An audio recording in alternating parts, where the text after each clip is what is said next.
Chapter 2, question 1, answer is false. Because prudence is a concept that recognizes unrealized losses, not unrealized profits. Question 2, answer is true. Because according to the rules of double entry bookkeeping, every transaction is a twofold effect, where one account is debited and the other account is credited by same amount. Question 3, answer is false. Because accrual concept requires recognition of revenues and expenses, that is cost as well as earnings, on the basis of exchange of goods and services, right? Not on basis of cash. So irrespective of receipt or payment, transactions are booked on the basis of transfer of ownership of goods and services. Question 4, answer is false. Because expenses are matched with revenues according to matching principle, right? And it requires, accrual concept requires involvement of periodicity assumption also. So only accrued revenues are matched with accrued expenses. Question 5, answer is true. Yes, financial statements require disclosure of policies, right?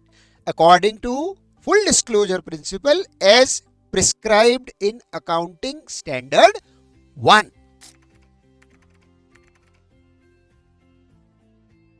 Question 6, answer is false. Because economic life of an enterprise is divided into periodic intervals according to periodicity assumption or accounting period principle. Going concern assumption says that the business will continue to be in operations for an indefinite period. Question 7, answer is true. Because generally accepted accounting principles are actually the principles which our accountants universally follow to record business transactions and complete accounting. Question 8, the answer is true. Because prudence principle or the conservatism principle guides us about realizing anticipated losses but ignoring anticipated incomes or profits. Question 9, answer is false. Because classification of assets into current and non-current, current and fixed is guided by going concern assumption.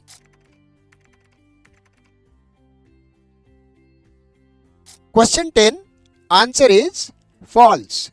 Because the given statement belongs to prudence principle or the conservatism principle, not to accrual principle.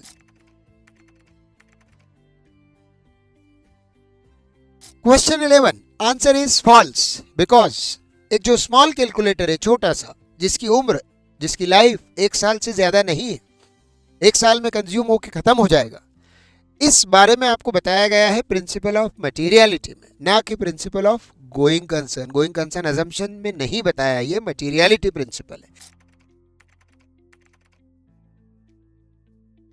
Question 12, answer is false.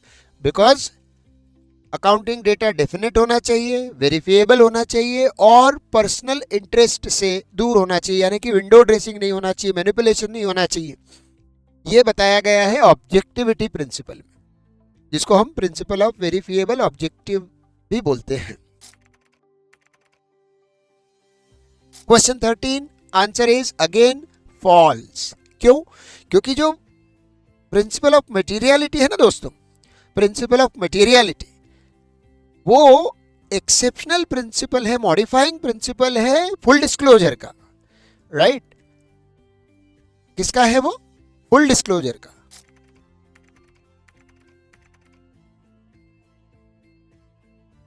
Question 14 answer is false because आपको पता है हम जो stock का यानी inventory का valuation अपनी books में करते हैं या तो कॉस्ट प्राइस पर करते हैं या उसकी नेट रियलाइजेबल वैल्यू, दोनों में से जो कम होता है उस पर करते हैं। इसी तरह जो डाउटफुल डेटर्स हैं उसके लिए हम फाइनेंशियल बैकअप बनाते हैं, provision for doubtful debtors, provision for discount on debtors. ये सब का गाइडेंस हमको जो दिया है वो प्रूडेंस प्रिंसिपल में दिया, कंसिस्टेंसी में नहीं दिया है। आपको देख के ही समझ आ रहा होगा कि इसके पीछे प्रूडेंस है, कंजर्वेटिज्म है।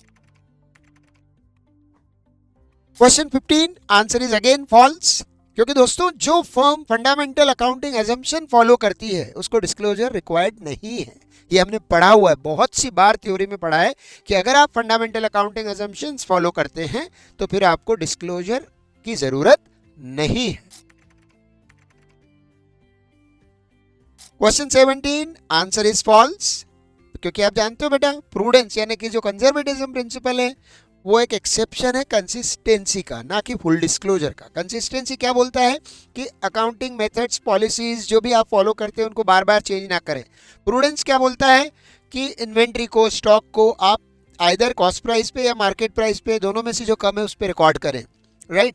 तो इन दोनों में कॉन्फ्लिक्ट है, इस कारण से ये कंसिस्टेंसी का एक्सेप्शन है, फुल डिस्क्लोजर का नहीं।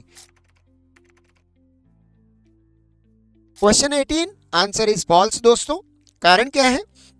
क्योंकि जितने भी चेंज इन अकाउंटिंग एस्टिमेट्स होते हैं उनका हमें रेट्रोस्पेक्टिव इफेक्ट नहीं देना होता। जहां से हम एस्टिमेट्स चेंज कर रहे हैं वहां से आगे का अकाउंटिंग इफेक्ट हम दिखाएंगे, रेट्रोस्पेक्टिव नहीं। क्वेश्चन 19 बहुत बेसिक क्वेश्चन है, आंसर इसका फॉल्स है। क्यों? क्योंकि जो बिजनेस ट्रांजैक्शंस हैं और ओनर के पर्सनल ट्रांजैक्शंस हैं उनका जो हम डिस्टिंक्शन करते हैं, उनको जो अलग अलग हम करते हैं वो मनी मेजरमेंट के हिसाब से नहीं करते हैं, वो बिजनेस एंटिटी प्रिंसिपल के हिसाब से करते हैं। आपको पता है बहुत बेसिक प्रिंसिपल है।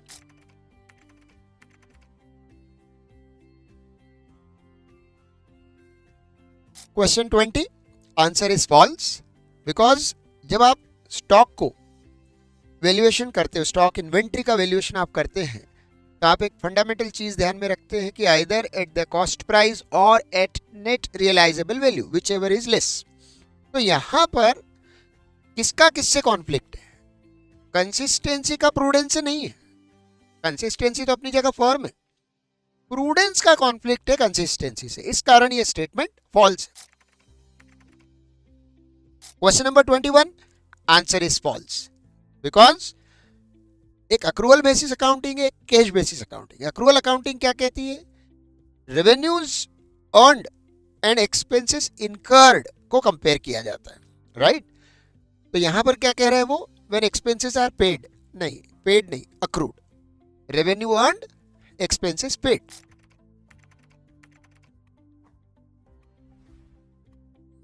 क्वेश्चन 22 आंसर इज फॉल्स दोस्तों बिकॉज जो गिवन स्टेटमेंट है that is according to accounting period principle, periodicity assumption, not according to going concern assumption. Question 23 again answer is false because matching principle के हिसाब से all revenue minus all expense नहीं होता है, accrued revenues minus accrued expenses, incurred expenses.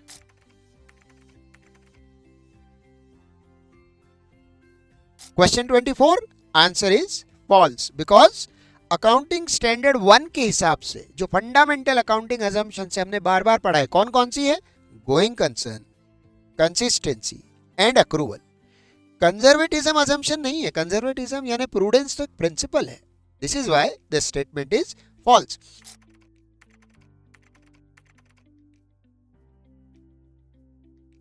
Question 25 false, the answer is false. Why?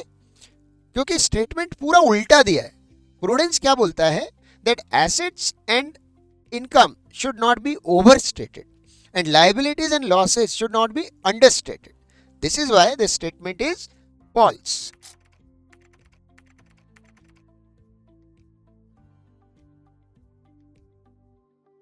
Question 26 answer is false because इसमें आपने matching principal का violation किया, कॉस्ट कॉन्सेप्ट का नहीं किया है। कॉस्ट कॉन्सेप्ट तो फिक्स्ड एसेट्स पे लगता है, आपने 20,000 के गुड्स खरीदे, 9/10 यानी 90% बेचे 18 के, 2,000 के क्लोजिंग स्टॉक को आपने प्रॉफिट लॉस कैलकुलेशन में लिया ही नहीं, matching principle violated.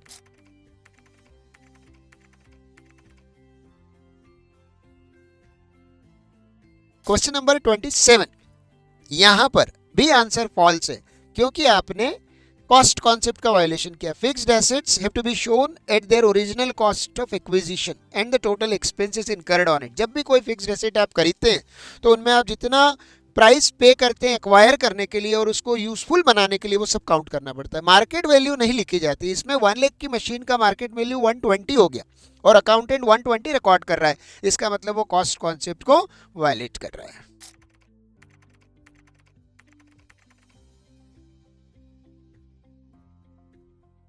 Question 28, answer is false. आप खुद ही समझ जाओगे बच्चों, सोचो तो सही।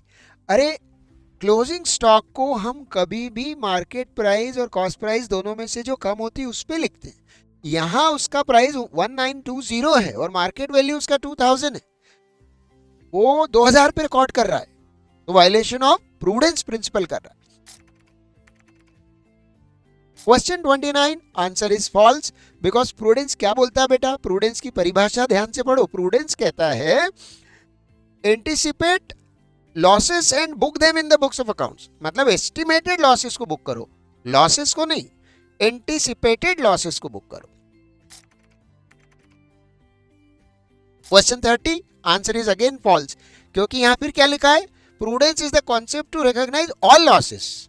ऑल लॉसेस नहीं, अरे जो एक्चुअल हो गए वो तो बुक करोगे ही, एंटिसिपेटेड लॉसेस को बुक करना। Therefore answer of 30 is also false.